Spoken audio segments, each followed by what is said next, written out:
ஓரணியில் தமிழ்நாடு என்ற முன்னெடுப்பை விலக்கி சொல்லக்கூடிய ஒரு மகத்தான பொதுக்கூட்டம் நடைபெற இருக்கின்றன. நாளை மறுநாள் 3ஆம் தேதி காலை 8 மணிக்கு 3117 வாக்குச்சாவடிகளிலும் எங்களுடைய கழக நிர்வாகிகள் அவரவர் பூத்திற்கு சென்று வீடு வாரியாக வாக்காளர்களை சந்தித்து புதிய உறுப்பினர் சேர்க்கை ஓரணியில் தமிழ்நாட்டிற்கான முன்னெடுப்பை தொடங்க இருக்கின்றார்கள்.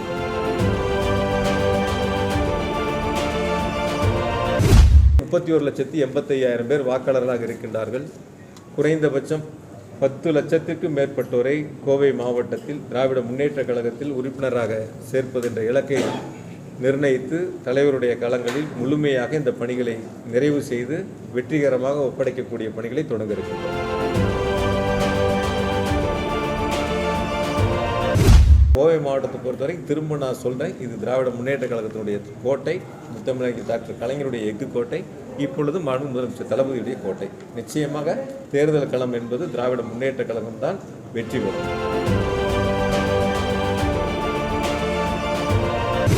மாண்புமிகு தளபதி அவர்கள் இன்று தொடங்கி வைத்திருக்கின்றார்கள். தமிழ்நாட்டில் இருக்கக்கூடிய அனைத்து குடும்பங்களையும், குறிப்பாக கோவை மாவட்டத்தில் இருக்கக்கூடிய 11,58,000 குடும்பங்களையும் திராவிட முன்னேற்ற கழகத்தின் சார்பில் ஒவ்வொரு குடும்பங்கள் வாரியாக நேரிலே சென்று சந்தித்து ஒன்றிய பிஜேபி அரசால் தமிழ்நாட்டிற்கு இழைக்கப்படுகின்ற அநீதிகளை எடுத்து சொல்லியும் தமிழ்நாட்டிற்கு வழங்கக்கூடிய நிதியை ஒன்றிய அரசு தொடர்ந்து வழங்காமல் மறுத்து வருவதையும், கீழடி உள்ளிட்ட நம்மளுடைய தொன்மைகளை வெளியிடுவதற்கு காலம் தாழ்த்துவதும் மறுப்பதும், நீட் தேர்வு உள்ளிட்ட பல்வேறு நிலைகளில் தமிழ்நாட்டு மக்களுடைய எண்ணங்களுக்கு எதிராக செயல்படக்கூடிய சூழ்நிலைகளையும் இந்த 4 ஆண்டுகளில் கழகத்தினுடைய தலைவர், தமிழ்நாட்டினுடைய முதலமைச்சர் மாண்புமிகு தளபதி அவர்கள் நாட்டு மக்களுக்கு செய்திட்ட பல்வேறு சாதனை திட்டங்களையும், குறிப்பாக கோவை மாவட்டத்தில் இந்த 4 ஆண்டுகளில் 2021 சட்டமன்ற தேர்தலில் கோவையில் 10 தொகுதிகளும் எதிர்க்கட்சிகள் வென்றிருந்தாலும் கூட 234 தொகுதிகளுக்கும் சட்டமன்ற உறுப்பினராக மாண்புமிகு முதலமைச்சர் அவர்களே முன்னின்று கோவை மாவட்டத்துக்கு வழங்கியிருக்கக்கூடிய வரலாற்று சிறப்புமிக்க திட்டங்களையும் வீடு வாரியாக வாக்காளர்களை சந்தித்து எடுத்து சொல்லி ஓரணியில் தமிழ்நாடு என்ற கழகத்தினுடைய தலைவருடைய முன்னெடுப்பை இல்லந்தோறும் கொண்டு சென்று சேர்ப்பதற்கான பணிகளை தலைவருடைய உத்தரவின் அடிப்படையில் வருகின்ற 3ஆம் தேதி காலை 8 மணிக்கு இந்த 10 சட்டமன்ற தொகுதிக்கு உட்பட்ட 3117 பூத்துகளிலும் பூத்து வாரியாக எங்களுடைய இயக்கத்தை சார்ந்திருக்கக்கூடிய BLA2, பூத்தினுடைய தகவல் தொழில்நுட்ப அணியை சார்ந்திருக்கக்கூடிய பூத்து டிஜிட்டல் ஏஜென்ட், பூத்து இளைஞரணி, பூத்து மகளிர் அணி, இந்த நிர்வாகிகளெல்லாம் ஒன்று சேர்ந்து வீடு வாரியாக சென்று மண் மானம் மொழி காப்பதற்காக இந்த பணிகளை முன்னெடுக்க இருக்கின்றோம். மிக சுருக்கமாக சொல்ல வேண்டும் என்று சொன்னால், தொடர்ந்து தமிழ்நாட்டினுடைய உரிமைகளை மீட்பதற்கு மாண்பு முதலமைச்சர்கள் எடுக்கக்கூடிய அந்த முன்னெடுப்பு என்பது இந்தியாவில் இருக்கக்கூடிய முதல்வர்களுக்கெல்லாம் முதல்வராக ஒரு நெஞ்சுரத்தோடு ஒரு ஆளுமை மிக்க முதலமைச்சராக நம்முடைய முதலமைச்சர் மாண்பு தளபதி அவர்கள் தொடர்ந்து தமிழ்நாட்டினுடைய உரிமைகளை காத்து வருகின்றார்கள். முதலமைச்சர் எடுக்கக்கூடிய முன்னெடுப்புக்கு தமிழ்நாடு முழுவதும், இது ஏதோ திராவிட முன்னேற்ற கழகத்தினுடைய உறுப்பினர் சேர்க்கை என்று இல்லாமல் ஓரணியில் தமிழ்நாடு, அனைத்து குடும்பங்களும் தமிழ்நாட்டில் ஓரணியில் நிற்கிறது. நம்மீது தாக்கப்படுகின்ற இந்த தாக்குதல்களை எதிர்கொண்டு, நெஞ்சுரத்தோடு எதிர்கொண்டு நம் உரிமைகளை, நம்முடைய மண் மொழி மானத்தை காக்கக்கூடிய வகையில் ஒன்றிணைந்து செயல்படுவதற்காக ஒருங்கிணைக்கக்கூடிய ஒரு மகத்தான பணியாக மாண்பு முதலமைச்சர் அவர்கள் ஓரணியில் தமிழ்நாடு என்ற முன்னெடுப்பை இன்று தொடங்கி வைத்திருக்கின்றார்கள்.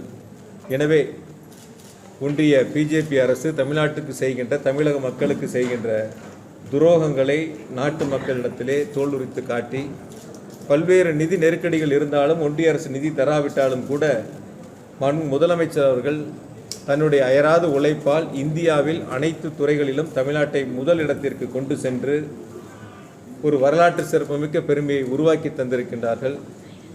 எனவே மாண்பு முதலமைச்சருடைய வழியில், அவருடைய உத்தரவின் அடிப்படையில் வருகின்ற நாளைக்கு மாலை 3 கழக மாவட்டங்களிலும், கோவை மாநகர் மாவட்டம், கோவை வடக்கு மாவட்டம், கோவை தெற்கு மாவட்டம் 3 மாவட்டங்களிலும் ஓரணியில் தமிழ்நாடு என்ற முன்னெடுப்பை விலக்கி சொல்லக்கூடிய ஒரு மகத்தான பொதுக்கூட்டம் நடைபெற இருக்கின்றன.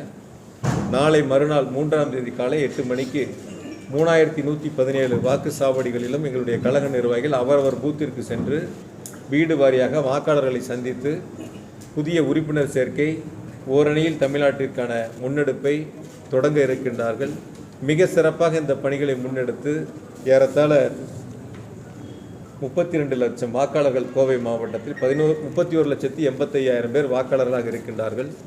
குறைந்தபட்சம் 10 லட்சத்திற்கும் மேற்பட்டோரை கோவை மாவட்டத்தில் திராவிட முன்னேற்ற கழகத்தில் உறுப்பினராக சேர்ப்பது என்ற இலக்கை நிர்ணயித்து தலைவருடைய களங்களில் முழுமையாக இந்த பணிகளை நிறைவு செய்து வெற்றிகரமாக ஒப்படைக்கக்கூடிய பணிகளை தொடங்க இருக்கு. தெரிஞ்சு யாரும் போகலை, நீங்கள் யாராவது இருந்தால் சொல்லுங்கள். எங்களுக்கு தெரிஞ்சு சில பேர் நீங்கள் சொல்கிறதெல்லாம் அவங்கவுங்க பிடிச்ச இடங்கள்ல அந்த ரசிகர் மன்றங்கள் அந்த மாதிரி இருப்பாங்களே தவிர, யாரும் எங்கேருந்தும் மாறி போன மாதிரி யாராவது ஒருத்தர் எங்காவது இருந்து போயிருக்கான்னு சொல்லி தகவல் இருக்காங்க. இதெல்லாம் உங்களுக்கு ஒரு செய்தி வேணுங்கிறதுக்காகவோ அல்லது ஒரு செய்தி அதை பெருசாக்கணுங்கிறதுக்காகவோ அந்த செய்திகள் கருத்துக்கள் கேட்க வேண்டாம். எனக்கு தெரிஞ்ச வரைக்கும் நாங்கள் களத்துக்கு போன வரைக்கும் எந்த இடங்கள்லையும் அது போல சூழல்லாம் இல்லை. முழுக்க திராவிட முன்னேற்ற கழகத்தினுடைய தலைவர் மாண்பு முதலமைச்சர்கள் நம்பிக்கை வைத்து மகளிர்கள் தொடங்கி 1,15,00,000 மகளிருக்கு மாதம் 1000 ரூபா உரிமத்தொகை கொடுக்குறாங்க. 41 லட்சம் படித்த இளைஞர்கள் இளம்பெண்கள் நான் முதல்வர் திட்டத்தில் பயன்பெற்றிருக்கிறாங்க. 57 பேர் ஒன்றிய அரசு தேர்வு பணிகளில் வெற்றி பெறாங்க தமிழ்நாட்டில். அதில் 50 பேர் நான் முதல்வர் திட்டத்தில் பயிற்சி பெற்றவர்கள், அதில் பயனடைஞ்சவங்க. இப்படி தொடர்ச்சியாக சாதனை திட்டங்களை மாண்பு முதலமைச்சர் கொடுத்துருக்காங்க. இந்தியாவில் இருக்கக்கூடிய மாநிலத்திலே தொழிற்சாலைகளில் அதிக மகளிர் பணிபுரியக்கூடிய முதல் மாநிலம் தமிழ்நாடு. எங்களோட தான் சார் இருக்காங்க. எங்களுடைய கழகத்தினுடைய இளைஞரணி செயலாளர், தமிழ்நாட்டினுடைய துணை முதலமைச்சர்கள் செல்லும் இடமெல்லாம் பார்க்குறீங்க. இளைஞர்கள் எங்களோட தான் இருக்காங்க. இளைஞர்களுக்கான திட்டங்கள் தொடர்ந்து கொடுத்துட்ருக்காங்க. நான் முதல்வன் யாருக்கான திட்டம், தமிழ் புதல்வன் யாருக்கான திட்டம், புதுமை பெண் யாருக்கான திட்டம், இதெல்லாம் மாணவ மாணவிகளுக்கான திட்டம், இளைஞர்களுக்கான திட்டம். தொடர்ந்து அரசினுடைய திட்டங்கள் முன்னெடுத்து கொண்டு செல்லப்படுகின்றன.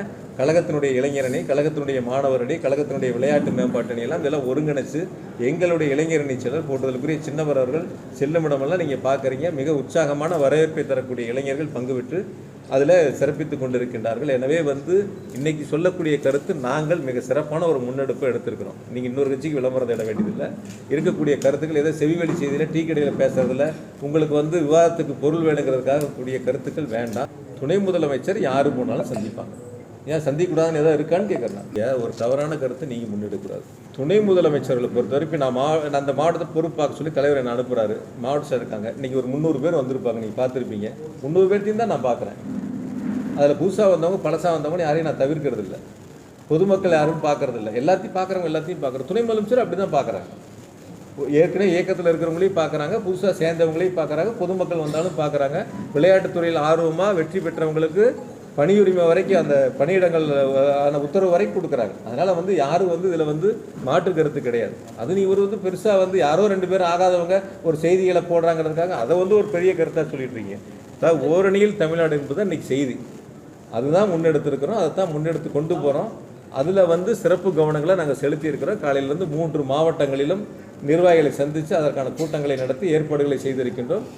நாளை பொதுக்கூட்டங்கள் முடிந்து நாளை மறுநாள் மிக சிறப்பாக தொடங்க போகிறோம். எவ்வளோ உறுப்பினர் சேராங்கிறது பொறுத்திருந்து பாருங்கள். மிக சிறப்பாக நடக்க போகுது.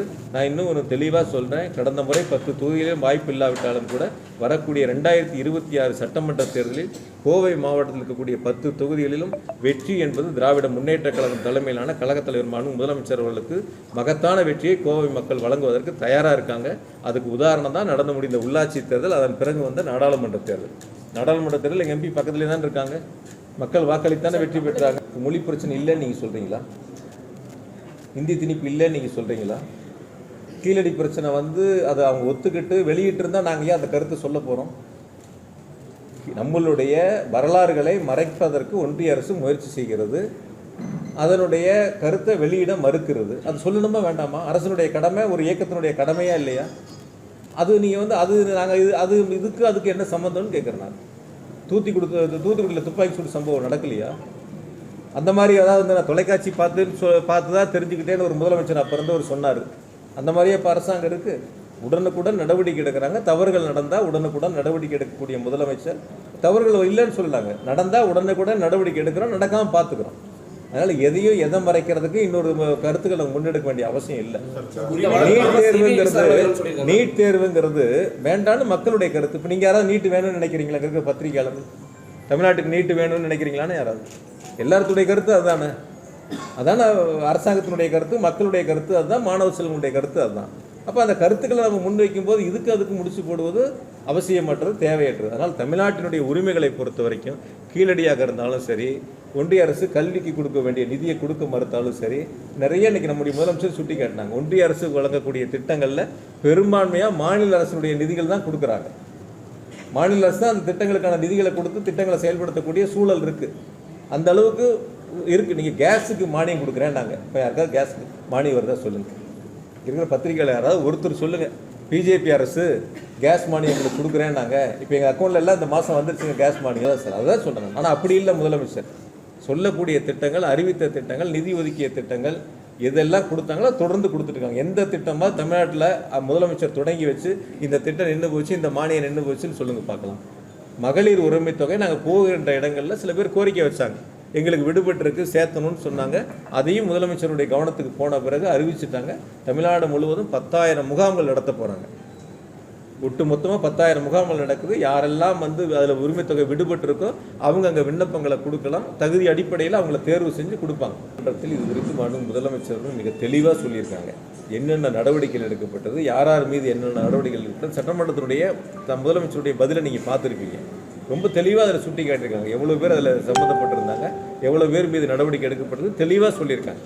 நீங்கள் சொல்லக்கூடிய கருத்துக்கள்லாம் சில அரசியல் கட்சிகள் ஏதாவது ஒரு செய்தி டெய்லி வெளியிடணும். சில பேர்லாம் இங்கே விமான நிலையத்தில் அப்போ பேட்டி கொடுத்தாங்க, இப்போ அவங்களாம் காணோம், எங்கே இருக்காங்கன்னு தெரியல. அந்த மாதிரி சில பேர் எங்கேயாவது போகிற வழியில் ஒரு செய்தியை கொடுத்துட்டு போகணுமேங்கிறதுக்காக கொடுக்குறாங்க.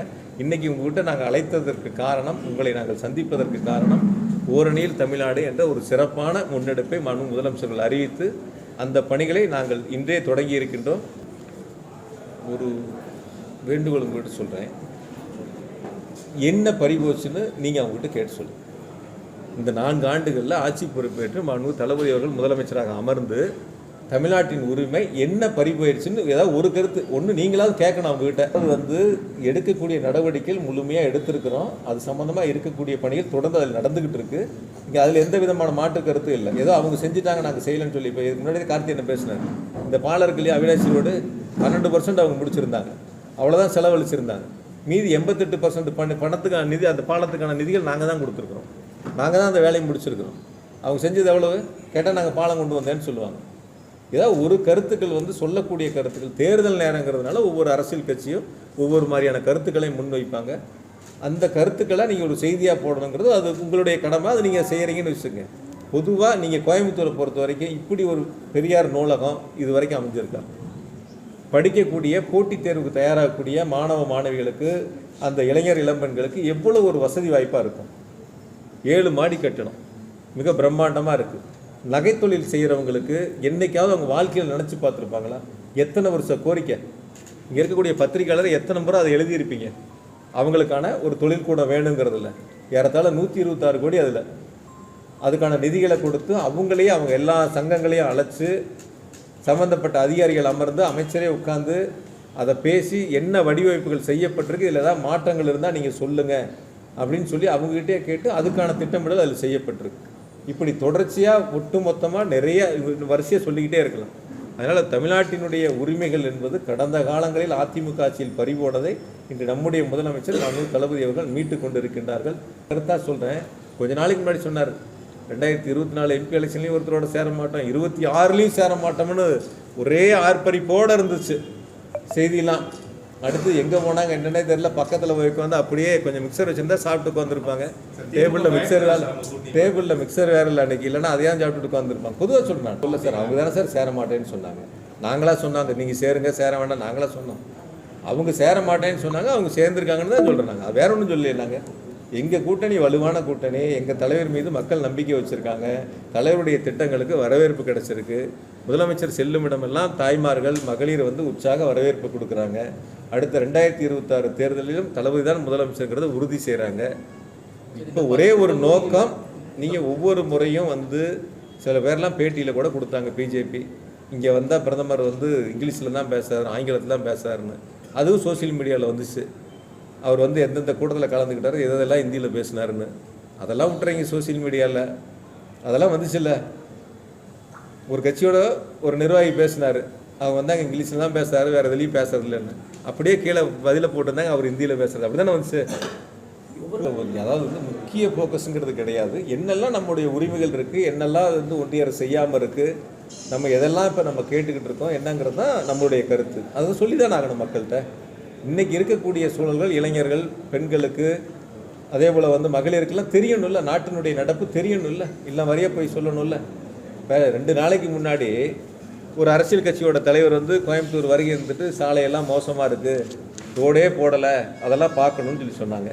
நான் பல முறை உங்களுக்கே சொல்லியிருக்கேன், பத்திரிகையாளர் சந்திப்புலேயும் சொல்லியிருக்கிறோம், நிறையா சாலைகள் ஆரம்பிக்கும் போது கூட சொல்லியிருக்கோம். இது வரைக்கும் கோவை மாநகராட்சியில் மட்டும் 1364 கிலோமீட்டர் ரோடு போட்டிருக்கோம். 4 வருஷத்தில் 1364 கிலோமீட்டர் நீளத்திற்கு சாலைகள் அமைக்கப்பட்டிருக்கின்றன. 417 கோடி ரூபாய்க்கு ரோடு மட்டும் போட்டிருக்கு. 200 கோடி ரூபா சிறப்பு நிதியில் அதுக்கப்புறம் எடுத்து அந்த வேலைகள் நடந்துகிட்டு இருக்கு. வரக்கூடியவங்க என்ன சொல்கிறாங்க, ரோடே போடலை, எதுவுமே நடக்கலை, எல்லாம் குண்டு குழியுமா இருக்குது. பொதுவான கருத்துக்கள் அப்படி தானே சொல்கிறாங்க. சாக்கடை திட்டங்கள் எடுத்த அந்த மண்டலங்களில் சாலைகள் எடுக்கலை. குடிநீர் பைப்லைன் போட்ட இடங்களில் சுயஸ் திட்டம் யார் கொண்டாந்தாலும் உங்களுக்கு தெரியும். அதில் என்னென்னலாம் நடந்துச்சு, என்னென்ன கருத்துக்கள்லாம் வந்துச்சுன்னு தெரியும். அந்த இடங்களில் வந்து குழாய் உடைப்பு ஏற்படக்கூடிய இடங்களில், பாதிப்பு ஏற்படக்கூடிய இடங்களில் பறிக்கிறாங்க. திரும்ப அந்த இடங்களில் வந்து மூடும்போது சில இடங்கள் அந்த மாதிரி வரக்கூடியது உடனுக்குடன் அது சரி செய்யப்படுகிறது. பாதாள சாக்கடை போட்டு தான் ஆகணும், வேண்டான்னு சொல்ல முடியுமான்னு கேட்குறேன். செய்யணும், அது செய்ய இடங்களில் ரோடு போடணும். ஒரு கருத்தை மட்டும் நீங்கள் மனசில் பதிய வச்சுங்க. யாரோ சொல்கிறாங்கிறதுக்காக அதை எடுத்துக்க வேண்டாம். ஒரு சாலையினுடைய ஆயுள் காலம் 5 வருஷம்.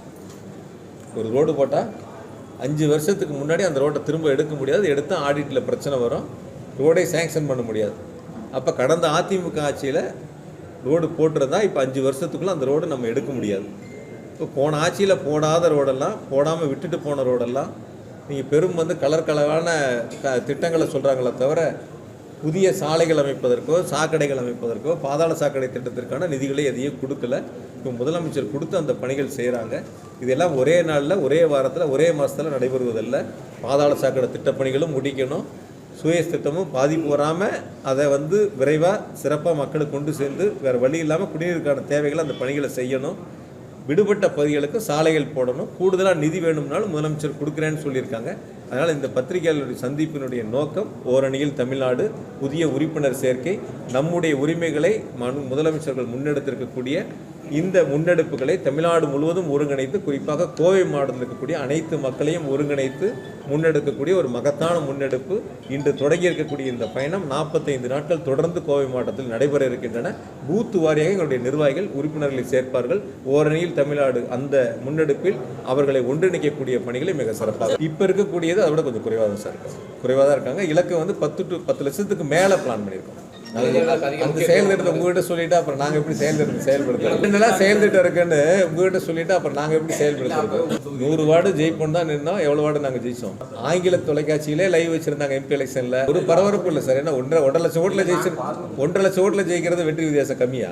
2 தொகுதி சார். நீங்கள் என்ன எல்லாத்தையும் ஒரே மாதிரி கணக்கு போடுறீங்க? ஒரு தொகுதி 2 தொகுதியில் இருக்கக்கூடிய வித்தியாசங்களை வந்து நாடு முழுக்க கணக்கு போடுறீங்க. எங்களுடைய தலைவருடைய இலக்கு, அவர் எடுத்திருக்கக்கூடிய முன்னெடுப்பு நிச்சயமாக வீடு வாரியாக கொண்டு சென்று இந்த பணிகளை சிறப்பாக செய்யும். தேர்தல் களங்கிறது எங்களுக்கு இன்னும் வந்து இப்போ என்ன ஜூன் மாதம் தானே முடிஞ்சு, இப்போ ஜூலை தானே தொடங்கியிருக்கு. அடுத்த ஏப்ரல் மேலே தானே சார் தேர்தல் அறிவிச்சிட்டாங்க சார். நாங்கள் தேர்தல் காலத்தை எப்பயே தொடங்கிட்டோம். ஒவ்வொரு நாளும் மக்களை சந்திக்கிறோம், ஒவ்வொரு நாளும் மக்களுக்கான தேவைகளை நிறைவேற்றி கொடுக்குறோம், அரசினுடைய திட்டங்களை கொண்டு சேர்க்கிறோம். தொடர்ந்து நாங்கள் தேர்தல் காலத்தில் மக்களோடையே நாங்கள் இருக்கிறோம். தேர்தலுக்கும் மக்கள் பணிகளுக்கும் நாங்கள் வித்தியாசம் பார்க்குறதில்ல. மக்களோட இருக்கிறதே தேர்தல் தானே, ஒவ்வொரு திட்டங்களாக முன்னெடுக்கிறதே தேர்தல் தானே. அதனால் சிறப்பான பணி. 33 பேரூராட்சி, 31 நம்ம ஜெயித்தோம். 7 நகராட்சியும் ஜெயித்தோம். 100 வார்டில் நம்ம 96 வார்டு 98 வார்டு ஜெயிக்கிறோம். ஏன் எங்கே போச்சு? மக்கள் வாக்களித்து தான் நம்ம ஜெயிச்சோம். அதுக்கப்புறம் நாடாளுமன்ற தேர்தலில் ஜெயிச்சோம். தோடி சேர்ந்தாலும் யாரோடு சேர்ந்தாலும் கோவையில் வெல்லப் போகுது திராவிட முன்னேற்ற கழகம். எங்களுடைய முதலமைச்சர் மாண்பு தளபதிகள் அறிவிக்கிற வேட்பாளர் தான் கோவையில் ஜெயிப்பாங்க. பொறுத்திருந்து பாருங்கள். தேர்தல் ரிசல்ட் அன்றைக்கி நானும் இங்கே தான் இருப்பேன், உங்களோட தான் இருப்பேன். நீங்களும் அன்றைக்கி எனக்கு இதே கேள்வியை கேளுங்க, எப்படி இருந்துச்சு சார், நீங்கள் என்னன்னு சொல்லுங்கள், நானும் உங்கள்கிட்ட விளக்கம் சொல்லுவேன். ஓரணியில் தமிழ்நாடு எங்களுடைய தலைவர் தொடங்கி வச்சது முழு அர்ப்பணிப்புணர்வோட எங்கள் மனசு பூரா அதில் தான் இருக்குது. எப்படி அது சிறப்பாக செய்ய போகிறோம், எப்படி நிறைவாக செய்ய போகிறோம், எப்படி மக்களிடத்தில் அது கொண்டு சேர்க்க போகிறோம் என்பதுதான் எங்களுடைய நிர்வாகிகளுடைய சிந்தனைகள், என்னுடைய சிந்தனைகள், எண்ணங்கள். அதை முதல்ல சிறப்பாக முடிப்போம். தேர்தல் காலத்தில் நெருங்கும் போது இன்னும் நம்ம பல முறை சந்திக்க போகிறோம். அதில் மீண்டும் சந்திப்போம். ஒரு பதவிக்கு 3-4 பேர் கேட்பாங்க. ஒருத்தருக்கு பதவி கொடுக்க முடியும். ஒரு பதவி செயலாளங்கிறது ஒருத்தர் தானே. 3 பேர் 4 பேர் கேட்கலாம். யாராவது ஒருத்தருக்கான அந்த பதவி கிடைச்சிருக்கு, மீதி 3 பேருக்கு வேறு பதவி ஏதாவது கொடுப்போம். இதெல்லாம் ஒரு குடும்பத்துக்குள்ளே இருக்கிறது சார். ஒரு எம்எல்ஏ சீட்டு கேட்பாங்க, 10 பேர் சீட்டு கேட்பாங்க. ஒருத்தருக்கு தானே அந்த வாய்ப்பு கிடைக்கும். நீங்கள் பத்திரிகையாளர்னா உங்களுடைய வேலைக்கு இந்த 4 பேர் அப்ளிகேஷன் போட்டிருப்பாங்க. உங்களுக்கு அந்த வாய்ப்பு கிடச்சிருக்கு, மீதி 3 பேருக்கு கிடைக்காம இருக்கும். அது மாதிரி தானே. அதனால் அதிலெல்லாம் எந்த விதமான மாற்றுக்கருத்து. எல்லோரும் இப்போ தானே மீட்டிங் முடிச்சுட்டு போகிறாங்க. சிறப்பான பணிகள் போயிட்டுருக்கு. கோவை மாவட்டத்தை பொறுத்த வரைக்கும் திரும்ப நான் சொல்கிறேன், இது திராவிட முன்னேற்ற கழகத்தினுடைய கோட்டை, முத்தமிழர் டாக்டர் கலைஞருடைய எஃகு கோட்டை, இப்பொழுது மாண்பு முதலமைச்சர் தளபதியுடைய கோட்டை. நிச்சயமாக தேர்தல் களம் என்பது திராவிட முன்னேற்ற கழகம் தான் வெற்றி பெறும்.